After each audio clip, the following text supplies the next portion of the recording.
This comment was left on my video where I talk about how you can spot an Egyptian love scammer. So click on the comment if you want to go to that video.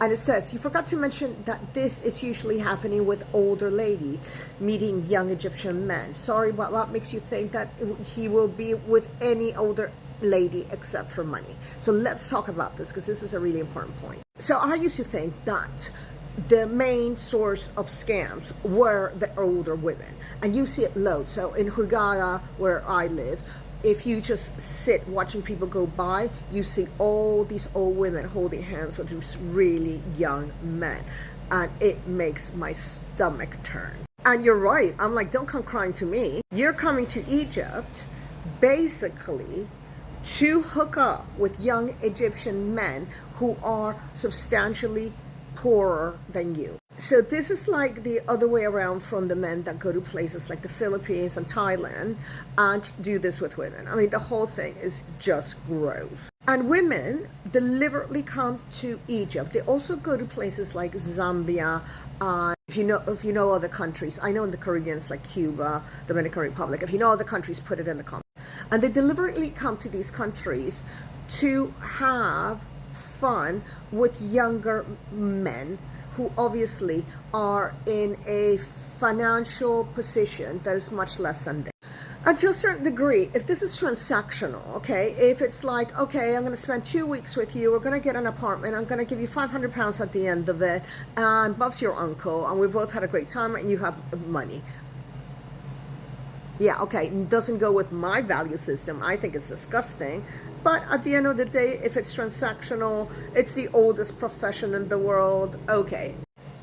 But be clear, a man that is half your age is not going to fall in love with you, love, okay? It doesn't matter how good you look. Because I look pretty good for 60, okay? I look damn good for 60.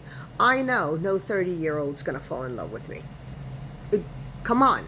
They're going to want to have a family. They're going to want to have children. You can't give them any of that. Why do they want to wake up next to somebody wrinkly? I'm not saying I'm wrinkly because I am not wrinkly, but you get my drift.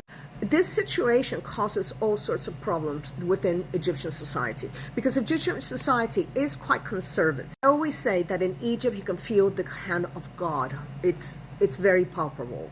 So men that are doing this, that are deliberately doing this with older women, which is, the trade, they'll be shunned in their community. And you think, okay, well, that's their problem. Well, it's not, because their sisters and families get dragged into this shame as well.